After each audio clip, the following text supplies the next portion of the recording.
В одном из самых изысканных ресторанов города, где каждый столик был покрыт белоснежной скатертью, а бокалы из хрусталя переливались мягким светом, собрались состоятельные гости. Шум был приглушенный, почти ритуальный.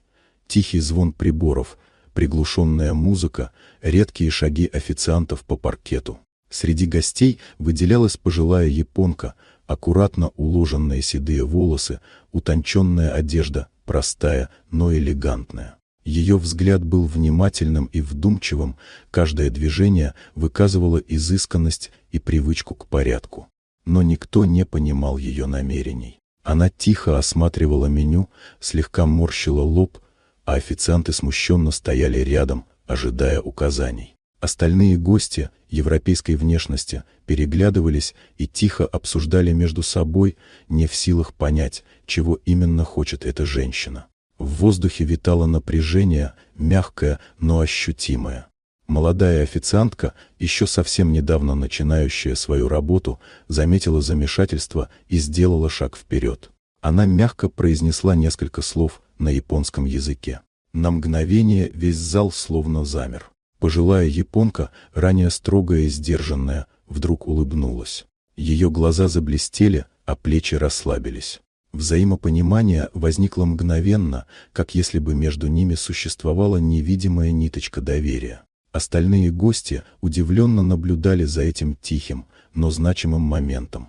Владелец ресторана, мужчина средних лет с утонченным вкусом и внимательным взглядом, стоял в стороне и следил за сценой. Он был поражен не только знанием языка, но и тем, как естественно и чутко официантка установила контакт с клиентом. Он понял, что такие способности ценны бесконечно выше любого опыта в обслуживании.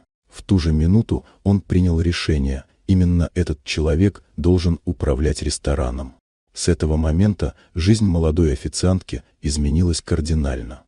Она перестала быть просто частью коллектива, теперь ее уважали, ей доверяли и прислушивались. Каждый день приносил новые возможности, сложные задачи и огромную ответственность. Она училась управлять, вдохновлять и поддерживать атмосферу, где каждый гость чувствовал себя важным и понятым. Ресторан стал не только местом работы, но и пространством, где она могла проявить свою уникальную способность видеть людей и создавать между ними настоящую связь.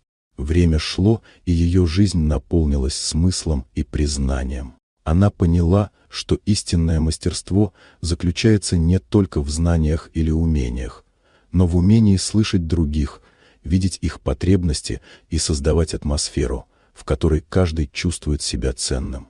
Вот такая удивительная история. Дорогие друзья, если вам понравилось видео, поставьте лайк, а также подписывайтесь на канал, впереди еще много интересного.